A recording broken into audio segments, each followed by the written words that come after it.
j'espère que vous allez bien. Aujourd'hui, vidéo spéciale Tesla. Vous aviez kiffé la vidéo sur la Model 3. Maintenant, j'ai chopé un Model X Long Range. Long Range, c'est le nouveau. Enfin, les modèles S et modèles X ont évolué. Vous savez, avant, il y avait P85, P90D, P100D. Tout ça, c'est fini. Maintenant, sur modèle S et modèle X, c'est soit Long Range, soit Performance. Celle-ci, c'est la Long Range.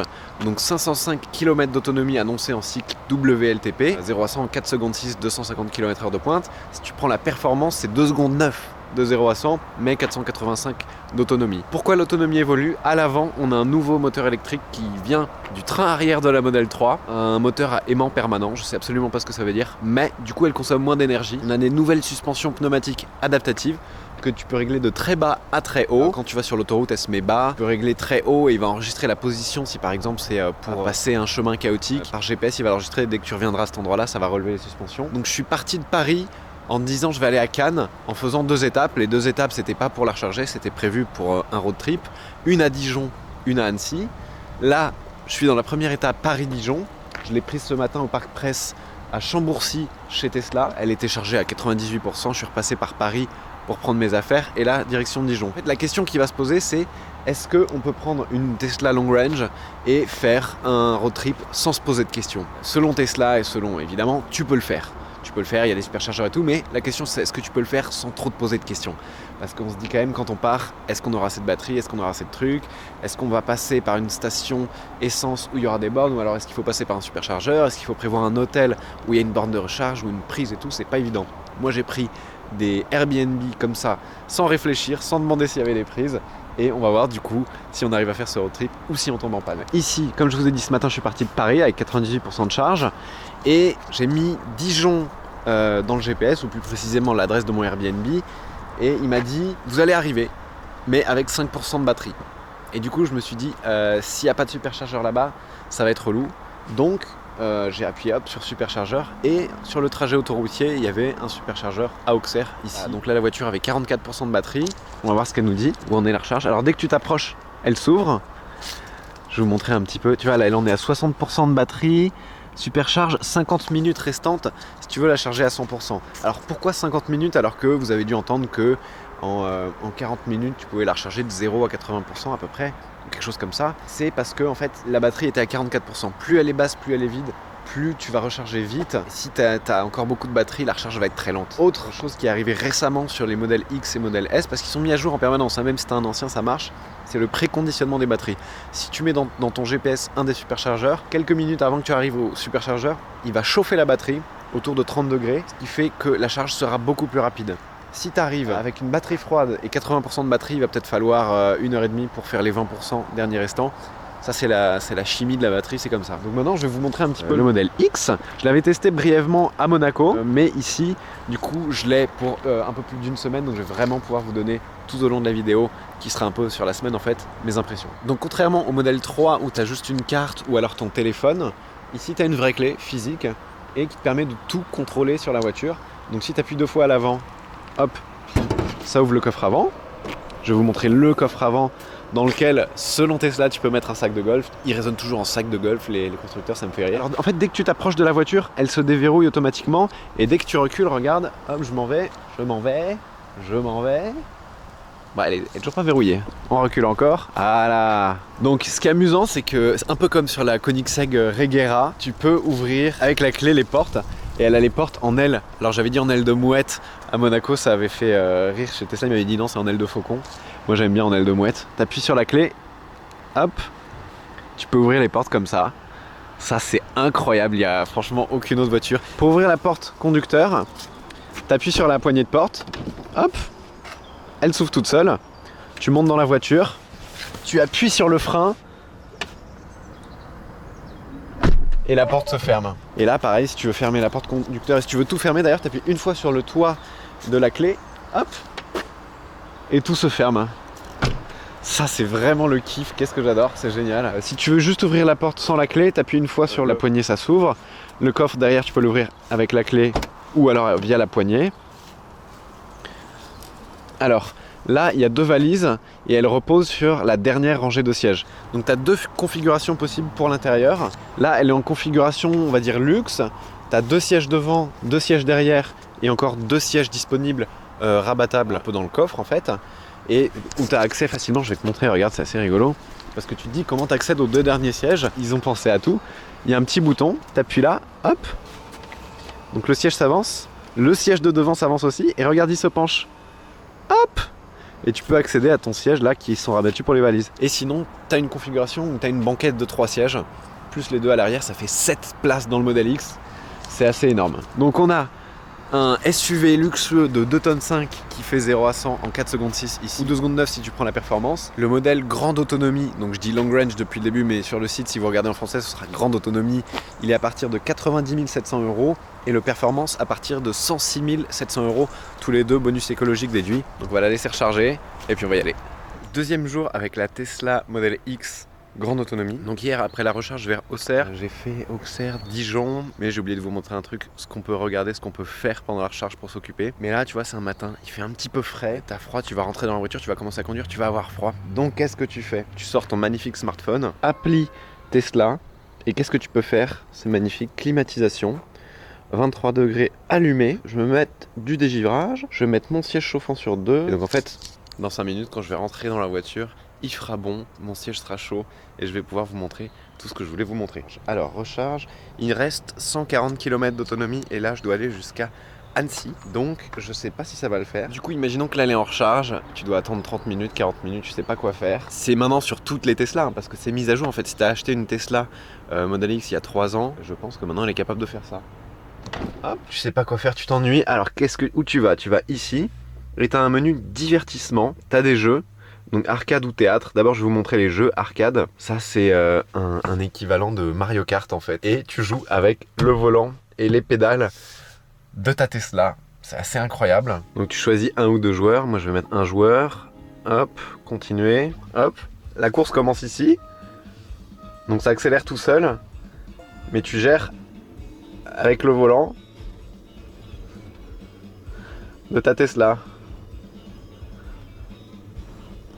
Oh.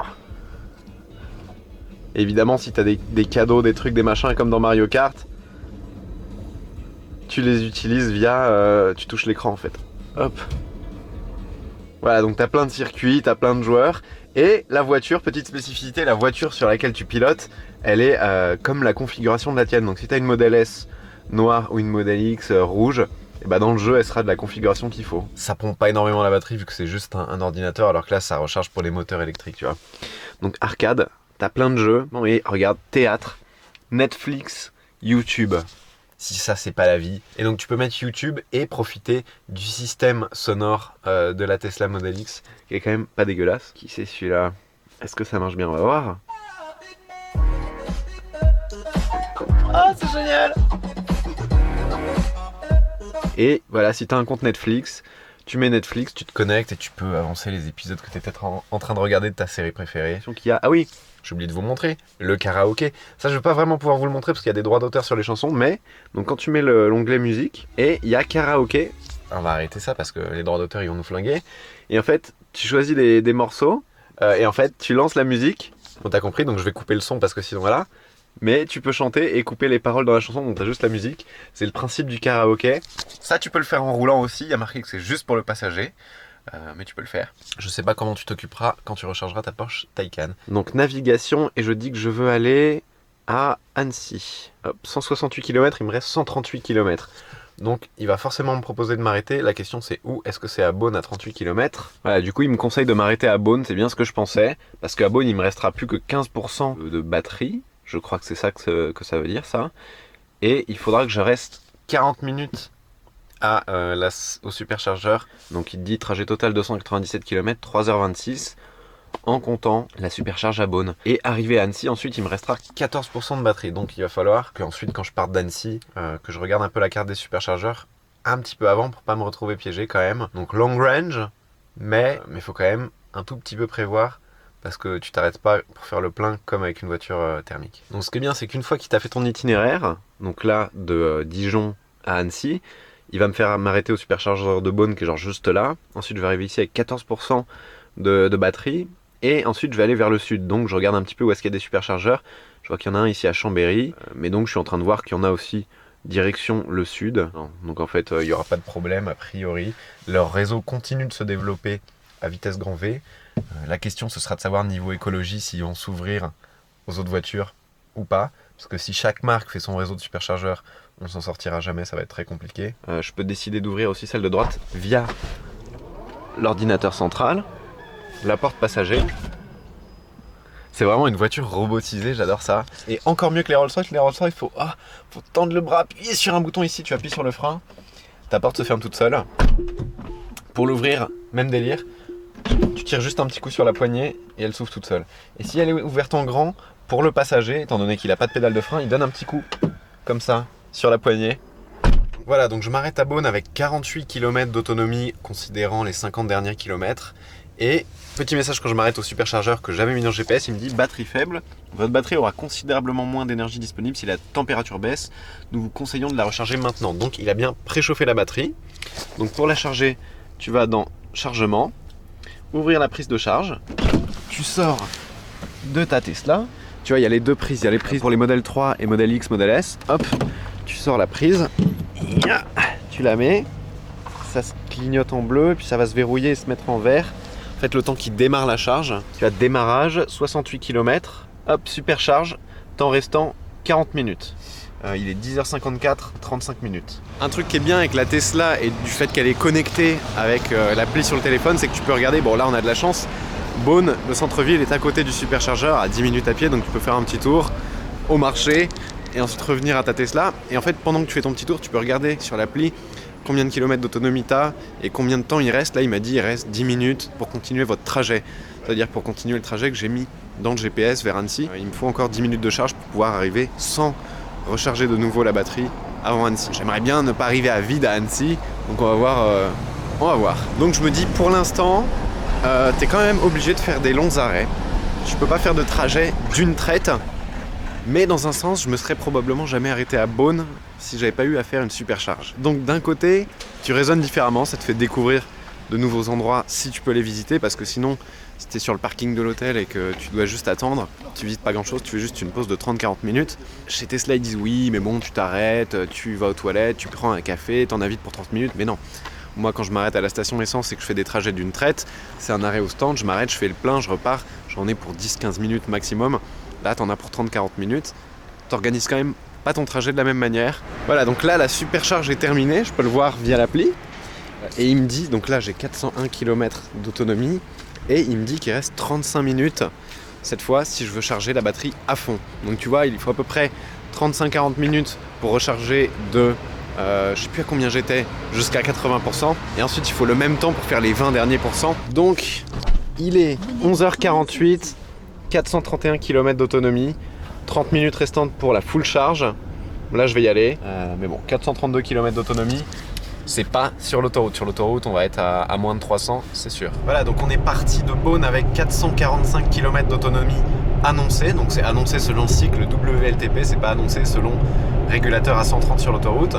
Là, je suis au régulateur à 130 depuis 10-15 km, histoire de moyenner un petit peu la consommation d'électricité. Et si on regarde la consommation, il annonce une prévision de 300 km.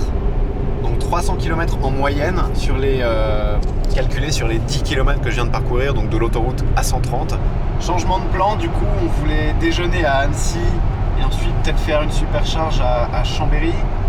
Mais je pense pas que ça l'aurait fait parce qu'il nous annonçait 27% de batterie arrivée à Annecy. On a fait un arrêt et au final c'est devenu 20%. Et arrivé à Annecy après, franchement t'es pas serein. Du coup là on fait un arrêt à Archamps pour une supercharge. Un peu dommage parce qu'on voulait déjeuner à Annecy. Au final ça va être un peu plus compliqué parce qu'on peut pas juste faire le plein et repartir. Il faut rester 30 ou 40 minutes.